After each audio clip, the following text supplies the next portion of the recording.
पत्नी की ये 3 चीजें जो पुरुष रोज देखता है वह हमेशा ही गरीब रहता है। नमस्कार प्रिय दर्शकों। मित्रों, कहानी कुछ इस प्रकार से है। एक बार की बात है, एक छोटे से गांव में एक महात्मा जी रहा करते थे। मित्रों, वह महात्मा जी हर समय केवल भगवान को ही रटते रहते थे। जब उनके साथ कुछ अच्छा होता तो भी ये भगवान की ही मर्जी समझा करते थे, और अगर उनके साथ कुछ बुरा होता तो भी वह भगवान की ही मर्जी समझा करते थे। यानी कि उनके साथ चाहे अच्छा हो या फिर बुरा घटित हो, वो उस कार्य में हमेशा भगवान की ही कुछ ना कुछ मर्जी समझा करते थे। मित्रों, इस प्रकार भगवान के प्रति उस संत का बहुत ही ज्यादा लगाव था। ठीक इसी प्रकार दोस्तों, उसी ही गांव में एक पति और पत्नी रहा करते थे, और उस पुरुष की जो पत्नी थी वो अपने मायके जाने के लिए बहुत ज्यादा अपने पति से हट कर रही होती है। उधर वे महात्मा जी, वे संत जी भिक्षा मांगने के लिए नगर में जाते हैं। उधर वो दोनों पति और पत्नी अपने ससुराल की ओर जाते हैं। मित्रों, महात्मा जी को चलते चलते सारा दिन बीत जाता है, मगर उसे कहीं भिक्षा नहीं मिलती है। उधर जब वह पुरुष अपनी पत्नी को अपने ससुराल छोड़ने के लिए जाता है तो रास्ते में उसे एक पनिहारी खाली बर्तन ले जाती हुई दिखाई देती है। मित्रों, जैसे ही उस पुरुष को खाली बर्तन ले जाते हुए पनिहारी दिखाई देती है तो उसकी पत्नी कहती है कि अजी सुनते हो, खैर हम अपने मायके तो जा रहे हैं, लेकिन हमारे रास्ते में एक पनिहारी आई है जिसके बर्तन बिल्कुल खाली हैं, और कहते हैं कि जब किसी भी कार्य के लिए हम घर से बाहर जाए और हमें कोई भी खाली बर्तन वाला मिल जाए तो कहते हैं कि वो कुछ बुरे समय के संकेत होते हैं। मित्रों, जब वह पत्नी अपने पति से ये बात कहती है तो उसका पति इस बात पर बिल्कुल भी विचार सोच नहीं करता है और वो उससे आगे चलने के लिए कहता है। मित्रों, कुछ आगे चलकर वहां पर बरसात होने लगती है। उधर बरसात को देखकर वे संत एक जलेबी की दुकान में जाकर छिप जाते हैं। वहां पर जब महात्मा जी को कई सारी जलेबियां और दूध दिखाई देता है तो महात्मा जी अपनी भूख को तो नहीं रोक पाते हैं, परंतु उनके पास कोई पैसा नहीं होता है, जिसके कारण वो उस दुकानदार से दूध और जलेबी भी नहीं मांग पा रहे थे। परंतु मित्रों, जो दुकान वाला था वो बड़ा ही दयालु आदमी था, दयालु इंसान था। उसने महात्मा के मुख को पढ़ लिया और महात्मा को एक गिलास में दूध और एक कागज की प्लेट में थोड़ी सी जलेबी डालकर महात्मा जी को दे दी। महात्मा जी ने दूध और जलेबी खाई और उसकी थोड़ी ही देर बाद वो पुरुष और उसकी पत्नी उस जलेबी की दुकान के पास होकर जा रहे थे। मित्रों, बरसात पूरी तरह रुक चुकी थी और उन दोनों पति और पत्नियों के पीछे वे महात्मा जी भी चल देते हैं। मित्रों, आगे चलकर थोड़ी ही दूर जाकर एक बहुत बड़ा गड्ढा होता है। जब महात्मा जी उस पति और पत्नी के बगल में होकर गुजर रहे थे तो महात्मा जी की लकड़ी की चप्पलों की वजह से उस गंदे पानी के कुछ छींटे उस स्त्री के लग गए। मित्रों, जब गंदे पानी के छींटे उस स्त्री के लगे तो उस स्त्री का पति यह देखकर बहुत ज्यादा क्रोधित हो गया और उसने महात्मा जी की गुरबान को पकड़ लिया और महात्मा जी से झगड़ा करने लगा।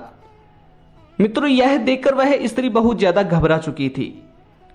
वह इस बात को लेकर बहुत चिंता करने लगी कि कहीं मेरे पति महात्मा जी से कुछ गलत ना कह दे और महात्मा जी गुस्से में आकर कहीं इन्हें कुछ श्राप ना दे दे।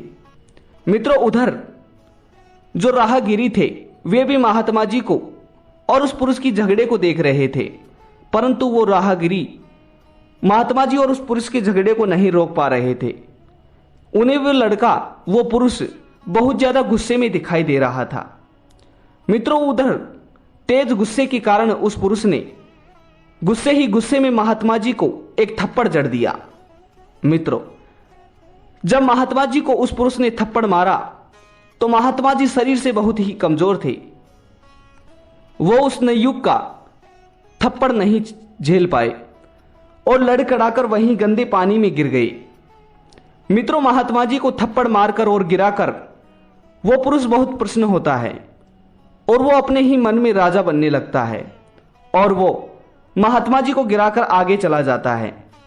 मित्रों, उधर महात्मा जी उस पुरुष से कुछ नहीं कहते हैं और महात्मा जी इसे भी भगवान की ही एक मर्जी समझते हैं और भगवान से कहते हैं कि वारे भगवान, तेरी अचूक माया, अभी थोड़ी ही देर पहले तूने बर्फी, जलेबी और दूध पिलाया और अब तू थप्पड़ खिला रहा है, तेरी भी अजब ही माया है।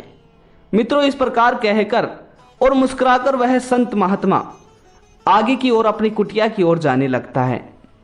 मित्रों, जब उधर वो पुरुष अपनी पत्नी को लेकर अपने घर पहुंचता है और सीढ़ियों को चढ़ने लगता है तो मित्रों, तेज बरसात के कारण पूरी सीढ़ियां भीग चुकी थी और घर की सीढ़ियों पर चढ़ते समय ही उस पुरुष का पैर फिसल जाता है और उसके सिर में गहरी चोट आ जाती है, जिसके कारण उसके सिर की नस फट जाती है।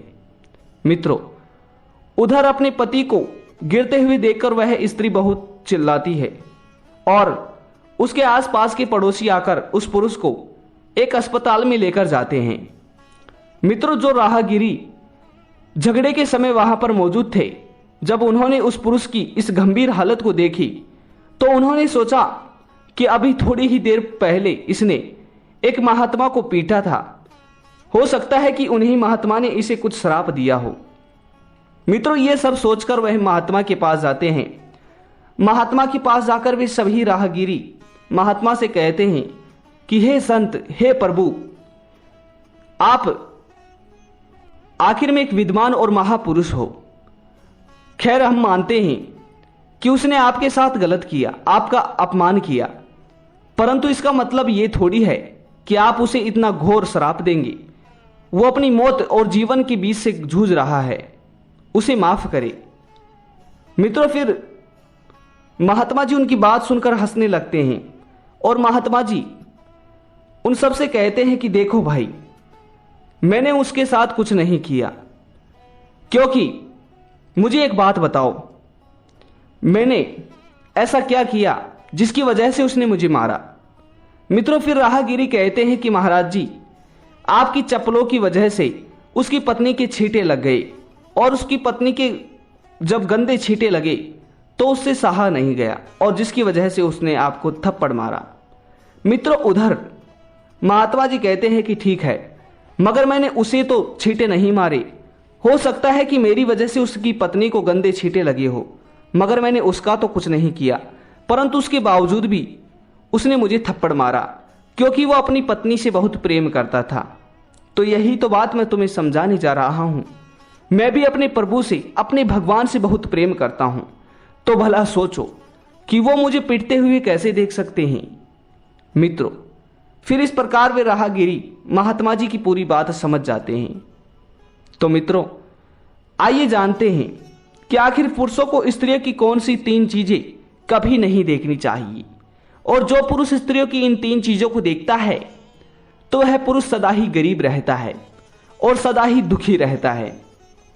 मित्रों, पहला है, कहते हैं कि जब हम किसी भी अच्छे कार्य के लिए जाते हैं, घर से निकलते हैं, तो हमें कभी भी रास्ते में किसी खाली बर्तनों वाली स्त्री को नहीं देखना चाहिए, क्योंकि मित्रों कहते हैं खाली बर्तनों वाली जो स्त्री होती है ये अपशगुनी होती है। दूसरा, कभी भी हमें हत्यारी औरत को नहीं देखना चाहिए जिसने किसी का हत्या की हो, ऐसी औरत को कभी भी भूल कर भी नहीं देखना चाहिए। तीसरा है, किसी भी वेश्याचित पर पुरुषों में प्रसंग रहने वाली स्त्री को नहीं देखना चाहिए।